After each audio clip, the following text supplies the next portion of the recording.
एक माँ ने कैसे दो पुत्र का पालन पोषण करती है, लेकिन दोनों में अंतर क्या होता है। अगर दो पुत्र हैं तो दोनों पुत्र के एक समान देखना चाहिए, एक समान मानना चाहिए। केवल 4 पुत्र होने से आपकी जिम्मेदारी खत्म नहीं होता। आपकी जिम्मेदारी खत्म नहीं होता मेरे भैया।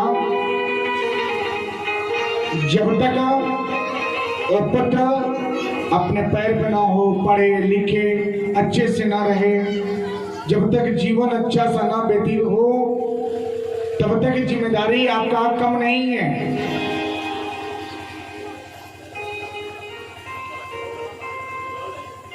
बहुत ही भाग्य से पुत्र की कामना सिद्ध होता है,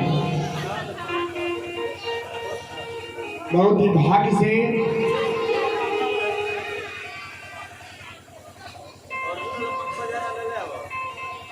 घर में पुत्र की कामना सिद्ध होता है।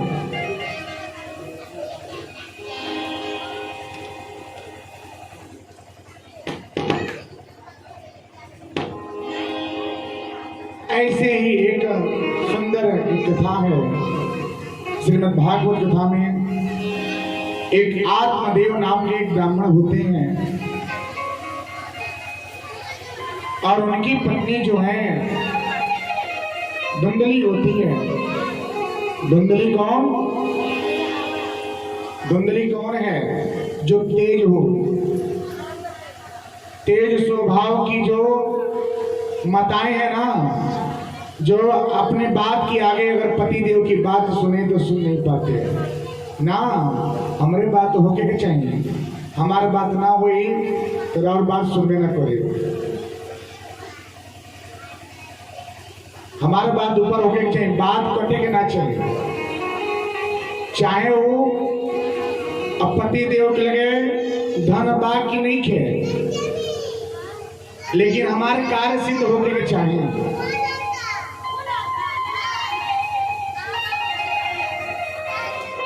अब ऐसे ही भाव आत्मदेव और धुंधली के साथ होता है। पत्नी का कर्तव्य है पति का सेवा करना, परम धर्म है, क्योंकि लक्ष्मी स्वरूप है। और पति परमेश्वर समान होते हैं। जिस तरह से लक्ष्मी श्री हरि के श्री चरण में ही बैठ करके उनकी सेवा करती हैं, उसी तरह से पत्नी को भी चाहिए पति का सेवा करें। आई दादा लगातार सेवा में कमी होगा। पत्नी को चाहिए कि पति की सेवा करें, उनके देख रेख, उनकी समय से भोजन, समय से सेवा टहल करना चाहिए। ये प्रथम कर्तव्य है, क्योंकि लक्ष्मी स्वरूप है। स्त्री, मैंने प्रथम दिवस ही बताया कि स्त्री का रूप लक्ष्मी स्वरूप है। पति और पत्नी का रिश्ता आज से नहीं है, आदि से है। बहुत ही पवित्र का रिश्ता होता है। अगर पति अगर थोड़े गलती करे तो पत्नी को चाहिए उसको समझा के नई दिशा दिखाना, और दिशा दिखा करके उनको ये बताना क्या कि वो जगह नहीं है, ये जगह आपका है। पत्नी अगर भटक गई है तो पति का दायित्व है कि उनको भी दिशा दिखा करके समझाना, और पत्नी का क्या दर्जा होता है, क्या स्थान होता है, उसके बारे में समझाना। अभी ना भाई कि तनी सा गलती हो गई, अब का भाई तू अपने मैके चल जा, हमसे बोलियो मत।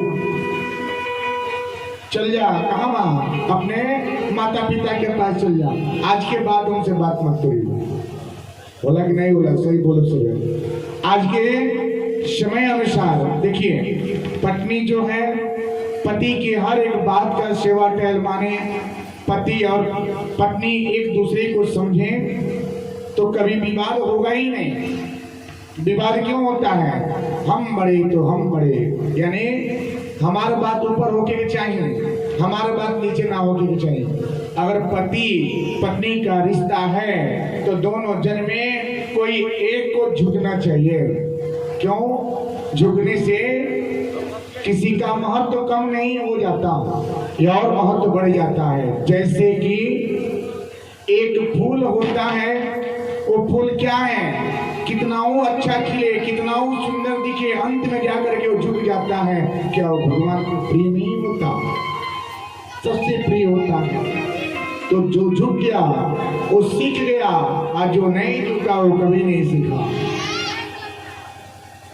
तो जीवन में झुकना सीखिए। जो व्यक्ति झुक करके रहता है वो जीवन में हर समय का सामना करेगा, हर वो चीज की प्राप्ति हो जाएगी जो कभी वो सोचे नहीं थे। लेकिन अहंकार विवाद तभी होता है जब अहंकार की भावना होता है।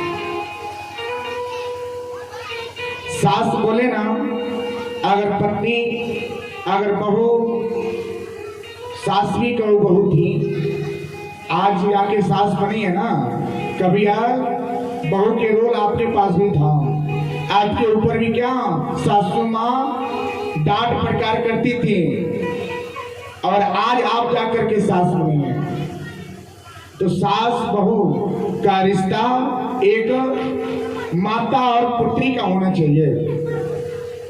सास बोले कि ना हम बड़े, हम हैं, हमारी बात नहीं सुनती है। यानी क्या?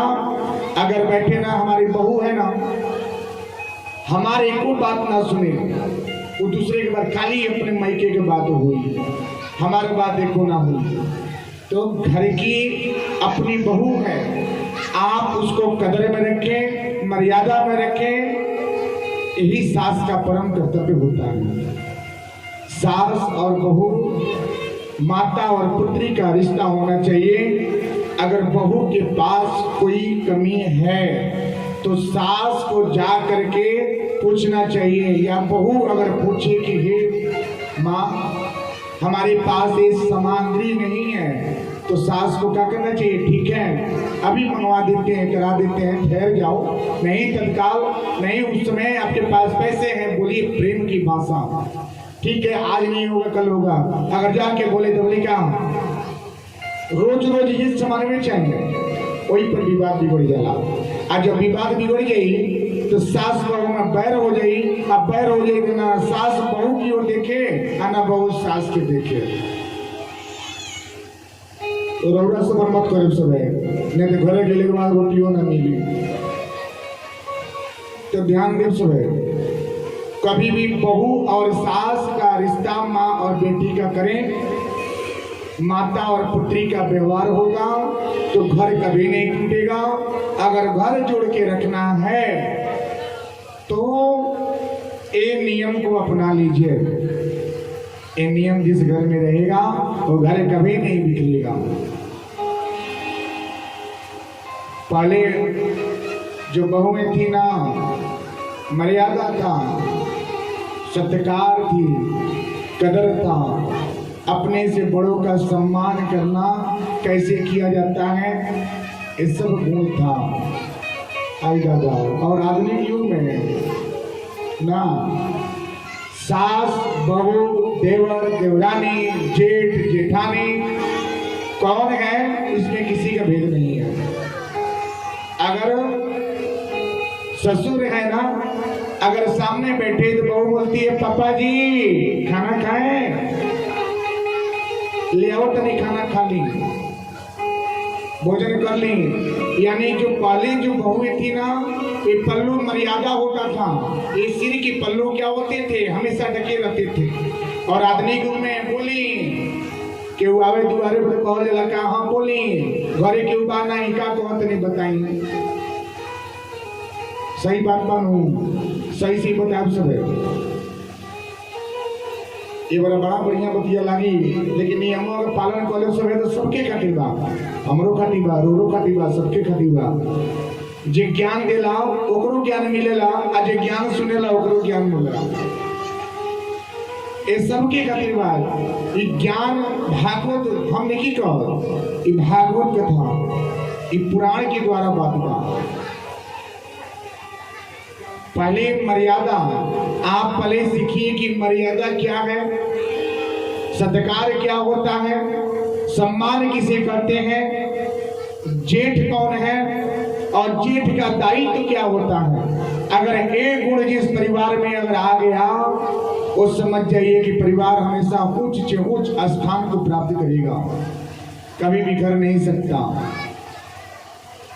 ये भागवत भगवान कहते हैं, ये हम नहीं कहते। घर तभी बिगड़ता है जब आप अपनी बात तीसरे के सामने पेश करते हैं।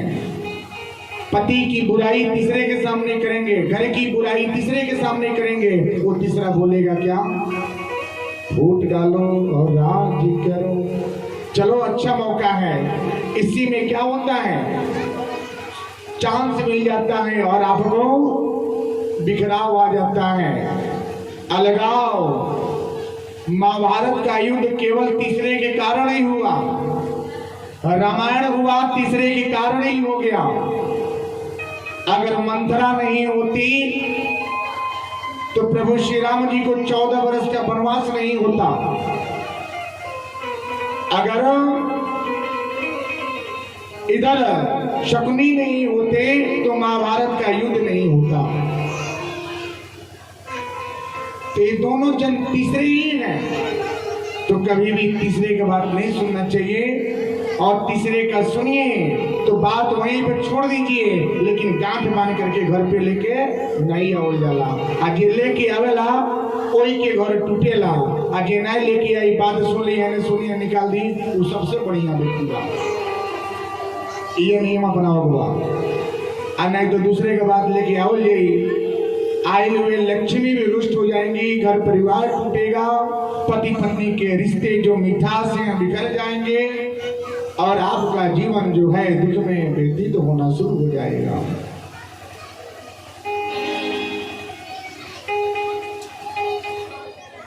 पहले सत्कार हुआ करता था, सम्मान होते थे, मर्यादा था। अगर घर पे कोई जेठ है तो जेठ की छाया भी बहू पार करके नहीं जाती थी। नहीं ये जेठ हैं, क्या करेंगे, मर्यादा होता था। पूरे जीवन यानी कि आए हुए अगर 25 साल भी हो गए ना, ये पल्लू सिर से नहीं उतरता था, क्योंकि ये मेरे जेठ हैं। इस सम्मान की बात है। ससुर विवाह जब होता है ना, विवाह में माथ ढकने की एक प्रक्रिया है, एक व्यवस्था है, एक संस्कार है, यानी कि जिसे माथ ढक्का बोला जाता है। क्यों ससुर जाकर के उसको माथ ढकते हैं, इसका कारण क्या है, क्या कारण है कि ससुर ही जाकर के माथ को ढकते हैं, वजह क्या है, इसके बारे में समझिए। आपका विवाह हुए लगभग 15-20 साल 25 साल हुआ होगा, लेकिन एक व्यवस्था क्या है, क्यों ससुर ही जाकर के ढकते हैं, क्यों नहीं कोई और ढकता है। इसका कारण यही है कि हम जब तक है तब तक तुम मर्यादा में ही रहना, हम तुम्हारे पल्लू को कभी नीचे तक उतरने नहीं देंगे और हमेशा तुम्हारा कदर। और मैं घर का क्या हूँ, एक वृक्ष हूँ, किसी वृक्ष की छाया में तुम अपना पूरा जीवन व्यतीत करना, यही है मर्यादा। और आज ना सब लुप्त हो गया, खत्म है। अगर कोई विवाद हो ना करे तो घर के भाई भाई की बात हो तो भाई नहीं बोलेगा, लेकिन बहू बोले क्या, क्यों नहीं, मेरा भी हक है, मेरा भी हिस्सा है। जो एक माँ ने 2 पुत्र को जन्म दिए, दोनों को पालन पोषण सब कुछ किए, उन दोनों में प्रेम बना। प्रेम कभी भी है, आज भी है, तभी भी है, कभी भी रहेगा। लेकिन प्रेम का बिखराव कब होता है, जब वहां पे तीसरे का प्रवेश होता है। कोई भाई यही नहीं चाहता कि मेरा भाई हमसे दूर हो।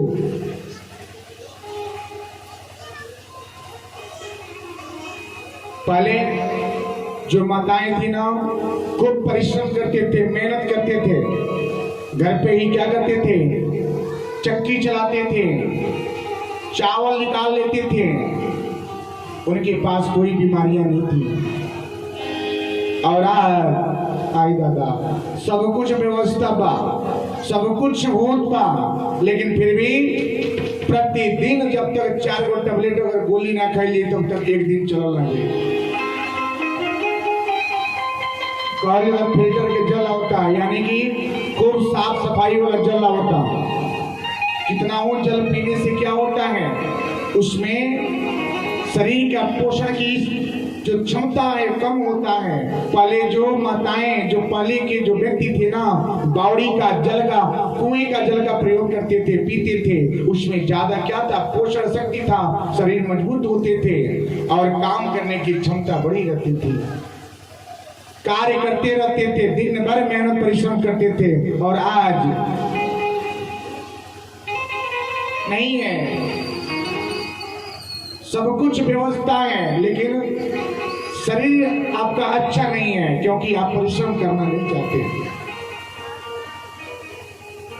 परिश्रम नहीं होता। जो परिश्रम, जो माताएं जो आज के 40 से 50 साल पहले आई है ना, उनसे पूछिए कि परिश्रम क्या होता है, अन्न का महत्व क्या है, घर का महत्व क्या है, एक साड़ी का महत्व क्या है, इसका क्यों साड़ी बनाया गया है, नारी को साड़ी क्यों प्रिय है। ये भारतीय संस्कृति है, इसे देवी देवता स्वीकार किए हैं। यही है मर्यादा। पहले जो माताएं थी ना, लंबा लंबा सिंदूर लगाती थी, खूब अच्छे लंबे सिंदूर होते थे।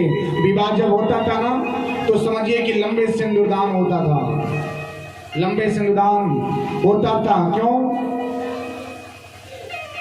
पहले की माताएं लंबे सिंदूर लगाती थी,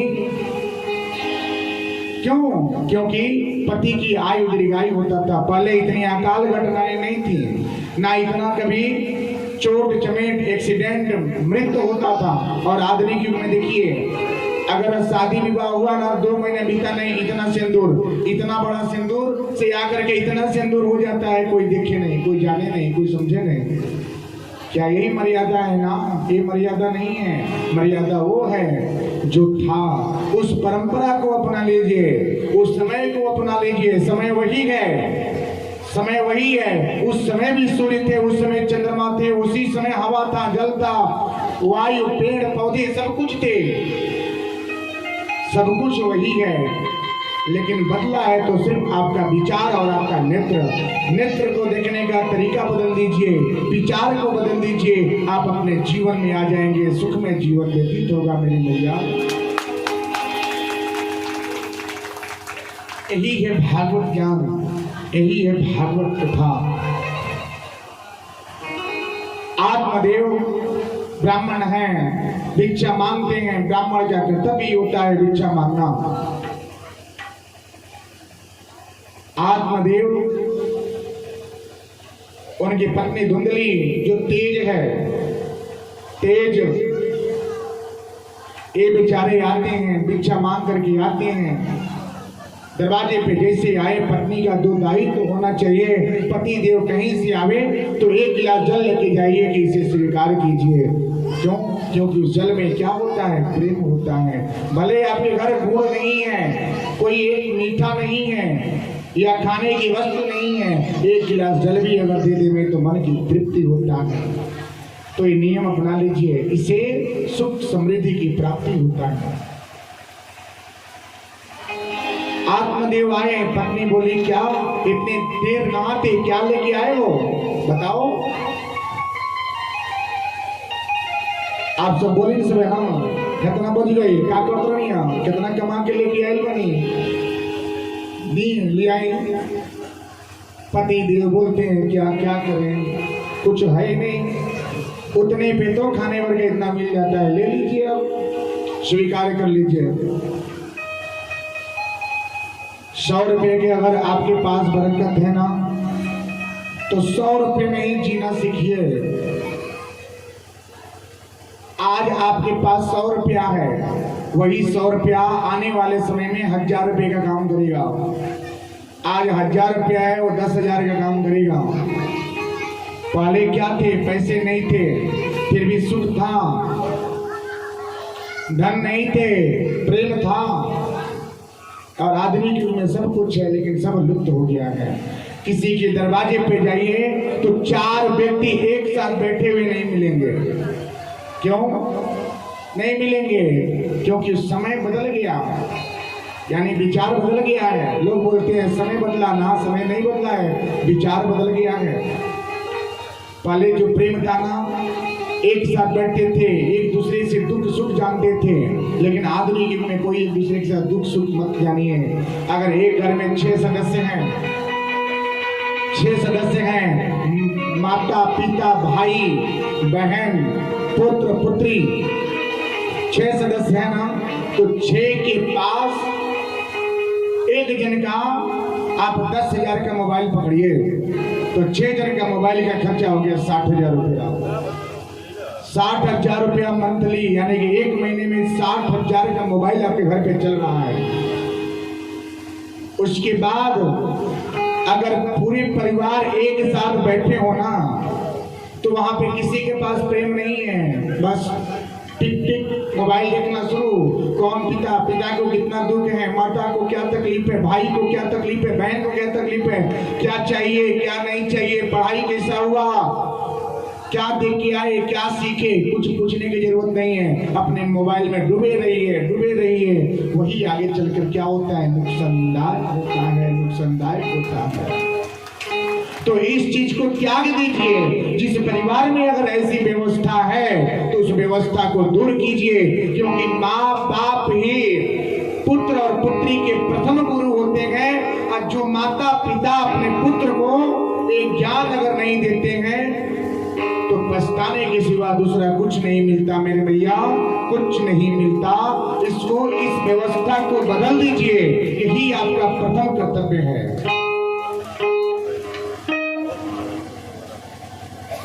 आत्मदेव आने के बाद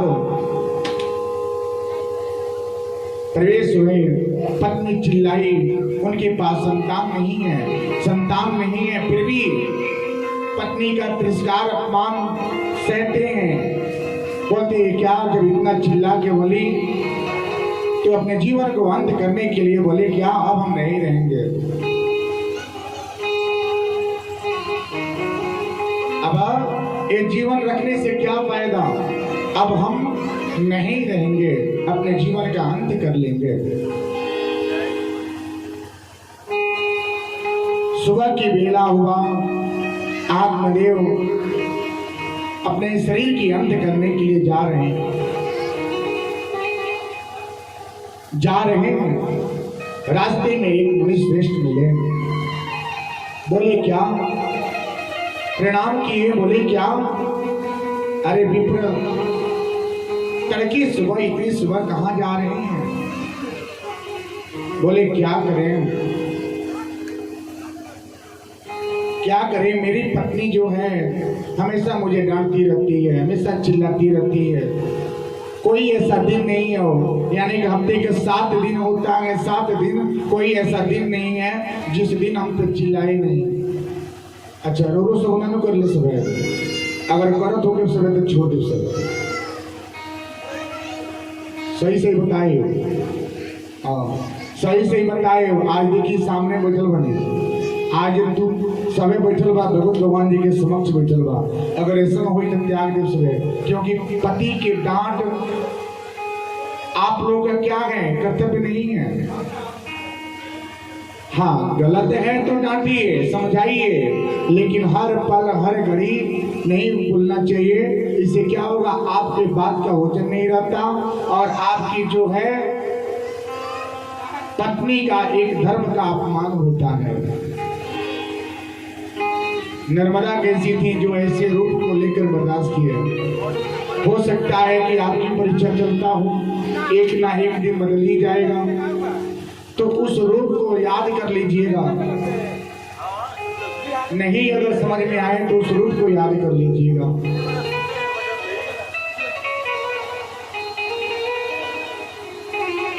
अब बैठ गए, बोले मुनि श्रेष्ठ कोई उपाय बताइए, मेरे पास संतान नहीं है, संतान न होने के वास्ते मेरी पत्नी मुझे डांटती रहती है, संतान से सुख नहीं होता। संतान तो एक क्या है, एक दायित्व तो है, आपका कर्तव्य है, लेकिन संसार से अगर केवल संसार देखेंगे तो आपकी शरणागति नहीं होगा। पुत्र से शरणागति नहीं होता है, शरणागति होता है आपके कर्मों से।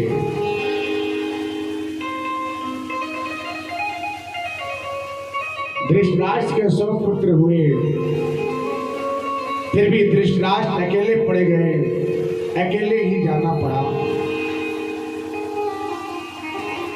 राजा दशरथ के 4 पुत्र भगवान के रूप में हुए, फिर भी राजा दशरथ को अकेले जाना पड़ा।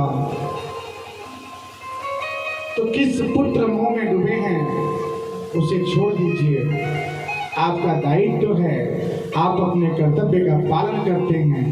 अगर उस मोह में पड़ जाएंगे तो आप अपने जीवन के लिए कुछ नहीं रख पाएंगे, कुछ नहीं कर पाएंगे। फिर भी मुनि श्रेष्ठ समझाए क्या, अरे भाई 4 पुत्र मेरे हैं, फिर भी हम अपना जीवन इस जंगल में व्यतीत कर रहे हैं। तुम्हारा जीवन तो अच्छा है कि तुम्हारे पास कोई संतान नहीं है, तुम तो भगवान जी की सेवा करो, उसी में लगे रहो, इसी से आपका क्या होगा, शरणागति होगी।